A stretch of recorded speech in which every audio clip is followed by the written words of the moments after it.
ಮತ್ತು ಯಾವ ಕೆಲಸಗಳು ಅಪ್ರೂವ್ ಆಗಿ ಪ್ರಾರಂಭ ಆಗಿಲ್ಲ, ಮತ್ತು ಪೈಪ್ಲೈನ್ ಇರೋ ಕೆಲಸಗಳು ಇವೆಲ್ಲ ಕೂಡ ಚರ್ಚೆ ಮಾಡಿದ್ದೀವಿ.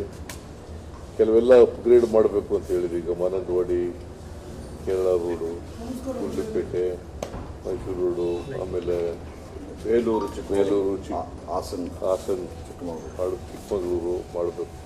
ಈ ಥರ ಸುಮಾರು ಮನವಿ ಕೊಟ್ಟಿದ್ದೀವಿ. ರೋಡ್ಸ್ಗಳೆಲ್ಲ ಕೆಲವು ಅಪ್ರೂವಲ್ ಆಗಬೇಕು, ಕೆಲವು ಅಪ್ಗ್ರೇಡ್ ಮಾಡಬೇಕು ಎಲ್ಲ ಕೊಟ್ಟಿದ್ದೀವಿ.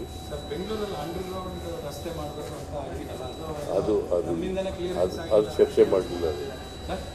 ಅದನ್ನು ಚರ್ಚೆ ಮಾಡಲಿಲ್ಲ. ಅದು ಇನ್ನೊಂದು ಪ್ರಶ್ನೆ. ವಾಲ್ಮೀಕಿ ನಿಗಮ ಮಂಡಳಿ ಇದೆಯಲ್ಲ, ಅದರಲ್ಲಿ 13ನೇ ಆರೋಪಿ ಒಬ್ರು ಕೋರ್ಟ್ ಅಫಿಡೇವಿಟ್ ಹಾಕಿದ್ದಾರೆ. CID ಅವರು ನನಗೆ ಜೀವ ಬೆದರಿಕೆ ಆಗ್ತಿದ್ದಾರೆ, ನಾನು ಕೇಳಿದ ಕಡೆ ಸೈನ್ ಮಾಡುವಂತ ಒತ್ತಡ ಆಗ್ತಿದ್ದಾರೆ ಅಂತ ಕೋರ್ಟ್ ಒಂದು ಅಫಿಡೇವಿಟ್ ಹಾಕಿದ್ದಾರೆ. ಸಾಕ್ಷಿ ನಾಶ ಮಾಡಕ್ಕೆ ಟ್ರೈ ಮಾಡ್ತಿದ್ದಾರೆ. ಇಲ್ಲ, ಆ ರೀತಿ ಯಾವುದು ಒತ್ತಡ ಹಾಕೋದಕ್ಕೆ CIDನವ್ರು ಮಾಡೋದಿಲ್ಲ. ಯಾವಾಗಲೂ ಅದನ್ನು ಪರಿಶೀಲನೆ ಮಾಡ್ತೀವಿ. ಆ ರೀತಿ ಏನಾದರೂ ಇದ್ದರೆ ಪರಿಶೀಲನೆ ಮಾಡ್ತೀವಿ, ನಾವು ಅವ್ರ ಮೇಲೆ ಕ್ರಮ ತಗೊಂತೀವಿ. ಆ ರೀತಿ ಯಾವುದು ಮಾಡೋಕ್ಕೆ ಸಾಧ್ಯ ಇಲ್ಲ. ಆ ಥರ ಒತ್ತಡ ಹಾಕೋ ಪ್ರಶ್ನೆನೇ ಇಲ್ಲ. ಕಾನೂನು ರೀತಿಯ ಇನ್ವೆಸ್ಟಿಗೇಷನ್ ಮಾಡ್ತಾರೆ. ಒಂದು ವೇಳೆ ಇಂಥ ಕಡೆ ಸೈನ್ ಹಾಕು, ಅಂಥ ಕಡೆ ಸೈನ್ ಹಾಕು ಅಂತ ಒತ್ತಡ ಯಾರು ಹಾಕಿದ್ರೆ ಅದು ಗೊತ್ತಾದರೆ ಅವ್ರ ಮೇಲೆ ಕ್ರಮ ತಗೋತೀವಿ. ಚಿಕ್ಕೋಡಿಯಲ್ಲಿ ಒಬ್ಬರು ಸ್ವಾಮೀಜಿ ಹೇಳಿದ್ದಾರೆ, ಏನಾದ್ರು ಮುಖ್ಯಮಂತ್ರಿ ಬದಲಾವಣೆ ಆಗೋದಾದ್ರೆ ಲಿಂಗಾಯತರಿಗೆ ಕೊಡಬೇಕು ಅಂತ ಹೇಳಿದ್ದಾರೆ.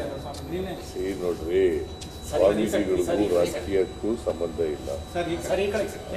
ಕೇಳಪ್ಪ, ಇಲ್ಲಿ ನೀವು ಸುಮ್ಮನೆ ಹೇಳಿದಲ್ಲ. ಸ್ವಾಮೀಜಿಯವರು ಅವರು ಹೇಳಿದ್ದಾರೆ, ಅದಕ್ಕೆ ಒಂದು ಇಂಪಾರ್ಟೆನ್ಸ್ ಕೊಡಬೇಕಾದಂತ ಅಗತ್ಯ ಇಲ್ಲ. ಬಿಕಾಸ್ ಸ್ವಾಮೀಜಿಯವ್ರಿಗೂ ರಾಜಕೀಯ ಪಕ್ಷಕ್ಕೂ ಏನು ಸಂಬಂಧ ಇರ್ತದೆ? ಯಾರು ಚೀಫ್ ಮಿನಿಸ್ಟರ್ ಆಗಬೇಕು, ಯಾರು ಮತ್ತೆ ಚೀಫ್ ಮಿನಿಸ್ಟರ್ ಆಗಬೇಕು ಅಂತ ತೀರ್ಮಾನ ಮಾಡೋರು ಯಾರು? ಮತ್ತೆ ಶಾಸಕರು. ಪ್ರಜಾಪ್ರಭುತ್ವದಲ್ಲಿ ಶಾಸಕರು ತೀರ್ಮಾನ. ಮತ್ತೆ ಯಾವ ಕೆಲಸಗಳು ಅಪ್ರೂವ್ ಆಗಿ ಪ್ರಾರಂಭ ಆಗಿಲ್ಲ, ಮತ್ತು ಪೈಪ್ಲೈನ್ ಇರೋ ಕೆಲಸಗಳು ಇವೆಲ್ಲ ಕೂಡ ಚರ್ಚೆ ಮಾಡಿದ್ದೀವಿ. ಕೆಲವೆಲ್ಲ ಅಪ್ಗ್ರೇಡ್ ಮಾಡಬೇಕು ಅಂತ ಹೇಳಿದ್ವಿ. ಈಗ ಮಾನಂದವಾಡಿ, ಕೇರಳ ರೋಡು, ಗುಂಡ್ಲುಪೇಟೆ, ಮೈಸೂರು ರೋಡು, ಆಮೇಲೆ ಬೇಲೂರು, ಹಾಸನ್, ಚಿಕ್ಕಮಗಳೂರು ಮಾಡಬೇಕು.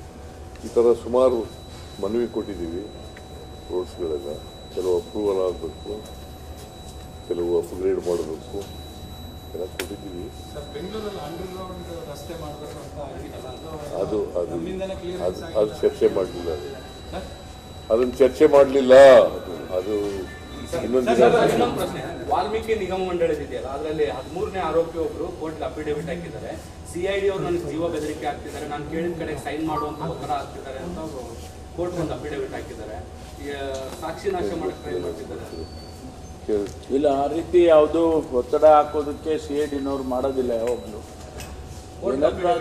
ಅದನ್ನು ಪರಿಶೀಲನೆ ಮಾಡ್ತೀವಿ. ಆ ರೀತಿ ಏನಾದರೂ ಇದ್ದರೆ ಪರಿಶೀಲನೆ ಮಾಡ್ತೀವಿ, ನಾವು ಅವ್ರ ಮೇಲೆ ಕ್ರಮ ತಗೊಂತೀವಿ. ಆ ರೀತಿ ಯಾವುದು ಮಾಡೋಕ್ಕೆ ಸಾಧ್ಯ ಇಲ್ಲ. ಆ ಥರ ಒತ್ತಡ ಹಾಕೋ ಪ್ರಶ್ನೆನೇ ಇಲ್ಲ.